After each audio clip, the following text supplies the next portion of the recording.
शाम के 5:30 बज रहे थे। छतरपुर गांव के बूढ़े पिताजी हरीश चाचू धोती कुर्ता पहने अपने कंधे पर एक पुराना थैला लटकाए बस स्टैंड पर खड़े थे। उनका चेहरा झुर्रियों से भरा था, पर आंखों में उम्मीद चमक रही थी। थैले में एक छोटी सी पोटली थी, जिसमें उनके जमा जीवन की सारी कमाई थी। 42,500। ये पैसे वो बैंक में जमा कराने शहर जा रहे थे, ताकि अपने पोते राजू की स्कूल फीस और किताबों के लिए कुछ मदद हो सके। हरीश चाचू अकेले रहते थे।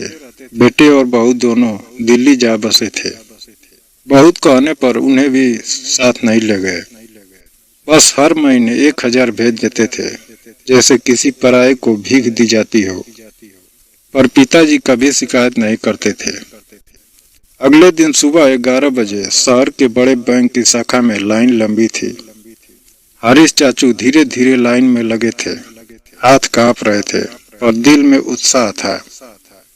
बाबा, एक साइड हटो ना, सबको जल्दी है। अरे बुजुर्ग है, घर बैठिए आराम से, बैंक क्या करने आए हैं। पीछे से लोगों की आवाजें आ रही थी। जैसे ही उनका नंबर आया, क्लर्क ने कहा, पहले फॉर्म भरिए, फिर आना। हरीश चाचू ने धीरे धीरे कहा, बेटा पढ़ा लिखा नहीं हूँ, मदद कर दो। पर क्लर्क ने अनसुना किया। इतने में बैंक का सिक्योरिटी गार्ड चिल्लाया, बाबा बहुत दिक्कत हो रही है, बाहर जाइए। उन्होंने हाथ जोड़े, बेटा बस जमा ही तो करना है।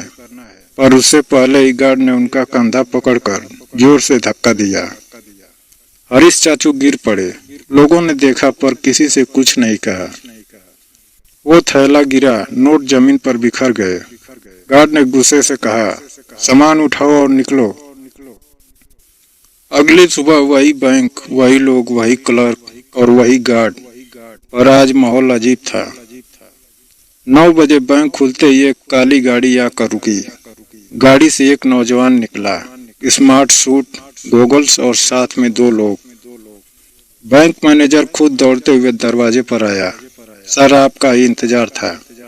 वो नौजवान था राजदीप वर्मा, देश की नामी फाइनेंशियल ऑडिट कंपनी का हेड और हरीश चाचू का भतीजा। राजदीप ने बिना देर किए कहा, शुरू कीजिए इंटरनल ऑडिट। राजदीप और उनकी टीम ने बैंक की हर फाइल, हर लेन देन को स्कैन करना शुरू किया। कुछ ही घंटों में सामने आया लाखों के घोटाले, फर्जी अकाउंट, ग्राहकों से जरूरी डॉक्यूमेंट्स की जबरन मांग और बुजुर्गों के साथ बदतमीजी की गई शिकायतें। राजदीप ने सीसीटीवी फुटेज निकलवाया। उसमें साफ दिखा, हरीश चाचू को धक्का दिया जा रहा है, नोट जमीन पर गिर रहे हैं, कोई मदद नहीं कर रहा। राजदीप की आंखें नम हो गई। वो चुपचाप खड़े हुए और कहा, अब मैं बताऊंगा असली पेंशन क्या होती है। दोपहर 2 बजे बैंक में income tax department, local media और पुलिस पहुंच चुकी थी। गार्ड और क्लर्क से पूछताछ हो रही थी। मैनेजर की हालत खराब, पसीने पसीने। राजदीप ने धीरे से पूछा, मेरे चाचा को किसने धक्का दिया था? गार्ड कांपता हुआ बोला, साहब गलती हो गई, माफ कर दीजिए।